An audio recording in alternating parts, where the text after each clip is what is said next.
कबीर के पापा का ट्रांसफर रामपुर में हुआ था। अब कबीर का रामपुर के स्कूल में एडमिशन करवाया गया।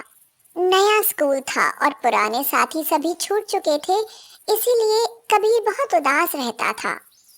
मम्मी, मेरा तो यहाँ मन ही नहीं लग रहा है। मेरी अभी तक किसी से दोस्ती भी नहीं हुई है। अभी तो 2-3 दिन ही हुए हैं, किसी बच्चे से दोस्ती करो। मम्मी, जो मुझको अच्छा लगेगा और जो सच्चा ईमानदार होगा वही बनेगा मेरा दोस्त। तो फिर बैठे रहो, आजकल कोई ऐसा नहीं होता बेटा। कबीर स्कूल गया। क्लास में अभी सर नहीं आए थे कि एक दुबला पतला लड़का लंगड़ाता हुआ वहां आया। शक्ल से ही वह गरीब सा लगता था। क्लास में सब बच्चे उसकी हंसी उड़ाने लगे। लंगड़ा आया, भिखारी चंद आया। खुद तो लंच का टिफिन लाता नहीं, खाने के लिए कुछ है नहीं, अगर कोई दे तो लेगा नहीं, अकड़ दिखाएगा। बेशक लंगड़ा है लेकिन दिमाग तो देखो, एटीट्यूड कूट कूट कर भरा है, जैसे अमिताभ बच्चन ही चले आ रहे हैं। सब क्लास के बच्चे हंसने लगे। वह सिर झुकाकर बैठ गया और उसकी आंखों से आंसू निकलने लगे। यह देखकर कबीर से नहीं रहा गया और वह उन सबसे बोला, तुम लोगों को शर्म नहीं आती उसकी हंसी उड़ाते हुए? वो क्या अपने आप ऐसा हो गया है? कल को तुम भी ऐसे हो जाओ तो क्या करोगे? सारे क्लास में सन्नाटा छा गया। तुम इसके कौन हो?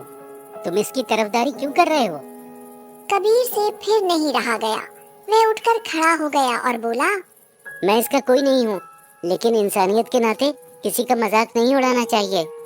कबीर को इतना गुस्सा देखकर सब चुप हो गए।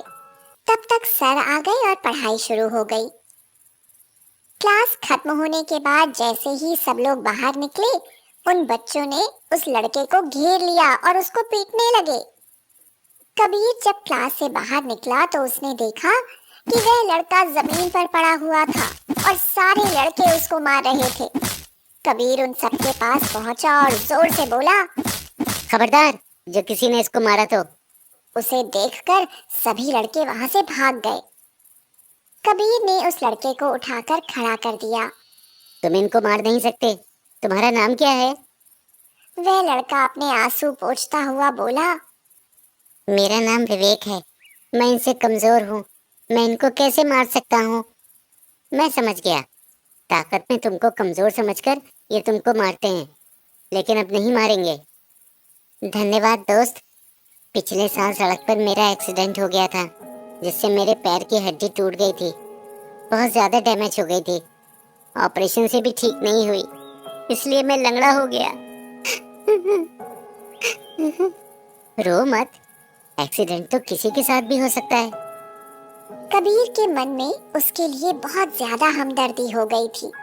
उन दोनों की दोस्ती हो गई और वह दिनों दिन बढ़ती ही चली गई। अब क्लास में किसी की हिम्मत नहीं थी जो विवेक को छेड़ता। तुम्हारे आने से पहले मैं रोता ही रहता था, लेकिन अब मुझे अच्छा लगने लगा है। इस क्लास में 2 ही बच्चे सबसे ज्यादा तेज थे, कबीर और विवेक। यार, मुझे ऐसा लगता है जैसे तुम कुछ मन ही मन परेशान से रहते हो। हाँ यार, ये समाज अपनी करनी से बाज नहीं आता। मुझे सब लोग नीची निगाह से देखते हैं, इससे मेरे मन में हीन भावना बढ़ती चली जा रही है। मैं सोचता हूँ इस बार अगर मैं टॉप कर लूँ तो मेरे आसपास पड़ोस में मेरी धाक जम जाए।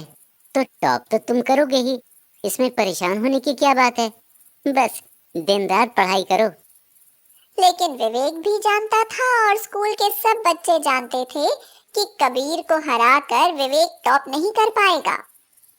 उस साल एग्जाम हुए और रिजल्ट निकला तो सभी लोग दंग रह गए। विवेक ने पूरे कॉलेज में ही नहीं, जिले में भी टॉप किया था।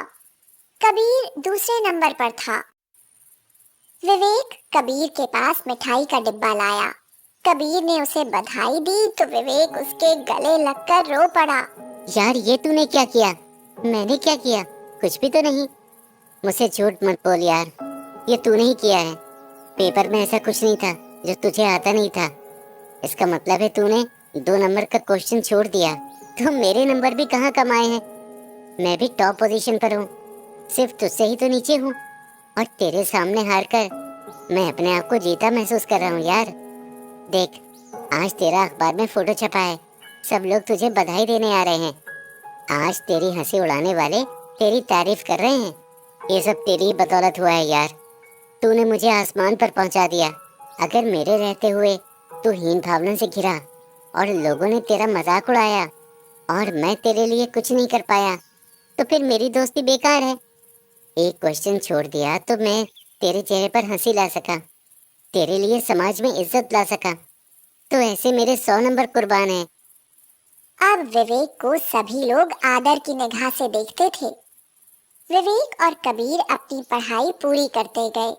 दोनों एक दूसरे की मदद करते थे और दुख सुख में साथ ही रहते थे। अब पढ़ाई पूरी हो चुकी है, मेरे पापा का ट्रांसफर हो गया है। अब हम कुछ सालों के लिए दूसरी जगह शिफ्ट हो रहे हैं।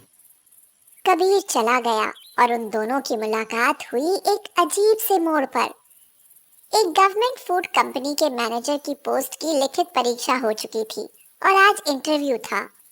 इंटरव्यू देने के लिए जब कबीर पहुंचा तो उसने देखा कि विवेक भी वहां आया था। दोनों मिले, एक दूसरे का उन्होंने गर्मजोशी से स्वागत किया। क्या कर रहा है तू आजकल? कुछ नहीं, बच्चों को ट्यूशन पढ़ा रहा हूँ यार। बहुत भटका, मगर कोई नौकरी नहीं मिली। तू क्या कर रहा है आजकल? पुलिस डिपार्टमेंट में जॉब लग गई है, कांस्टेबल हूँ। सोचा था ये अच्छी पोस्ट मिल जाएगी, इसलिए इसमें फॉर्म भर दिया था। ईश्वर तुझको सफलता दे। विवेक ने जब यह बात कही तो कबीर मुस्कुराने लगा। यहाँ मैनेजर की पोस्ट एक ही थी, करीब 20-25 कैंडिडेट आए हुए थे। थोड़ी देर के बाद कबीर का नंबर बुलाया गया तो सबने देखा कि वह वहां पर था ही नहीं। बार बार उसका नंबर बुलाए जाने के बावजूद जब वह नहीं आया तो अगला नंबर विवेक का था, उसे बुलाया गया। विवेक ने इंटरव्यू दिया। उसका इंटरव्यू इतना अच्छा गया था कि उसकी 100% सिलेक्शन की उम्मीद थी। जब विवेक अपने घर वापस आया तो आश्चर्य से उछल पड़ा। कबीर उसके घर में बैठा था। उसको देखते ही कबीर ने उसे गले से लगा लिया और बोला, दोस्त, इंटरव्यू कैसा हुआ? इंटरव्यू तो अच्छा हुआ, लेकिन तू वहां से गायब होकर यहाँ कैसे? तुझे बधाई देने के लिए। तेरा 100% सिलेक्शन पक्का है। जितने भी कैंडिडेट्स आ रहे थे, मैंने सबसे पूछा, किसी का भी इंटरव्यू अच्छा नहीं गया। सबसे लास्ट में मेरा और तेरा रह गया था। मैं वहां से हट जाता तो तेरा सिलेक्शन पक्का था। अब हम दोनों में से किसी एक को नौकरी मिलती। तो दोस्त, मेरे लिए तो मेरी इसी नौकरी में दरोगा की पोस्ट में प्रमोशन के लिए परीक्षा आ रही है। मैं उसमें बैठूंगा और दरोगा होने के बाद भी आगे आईजी की पोस्ट के लिए प्रमोशन होगा। हर परीक्षा में बैठूंगा और मैं पास हो जाऊंगा। पर तेरे लिए तो एक बड़ा चांस यही था। तुझे आने जाने में तकलीफ होती है, तेरे लिए इतना अच्छा मौका है, वो बार बार नहीं आता। इसलिए फिर मैं खिसक लिया और यहाँ आ गया। विवेक की आंखों में आज फिर आंसू थे। भगवान, ये जरूर मेरे कोई पिछले जन्मों का पुण्य है जो इतना अच्छा दोस्त मिला। अगले ही दिन सूचना मिली कि विवेक का मैनेजर की पोस्ट के लिए सिलेक्शन हो गया है। उसके 6 महीने बाद कबीर भी प्रमोशन में परीक्षा पास करके दरोगा बन गया और दोनों ही दोस्त बहुत खुश थे।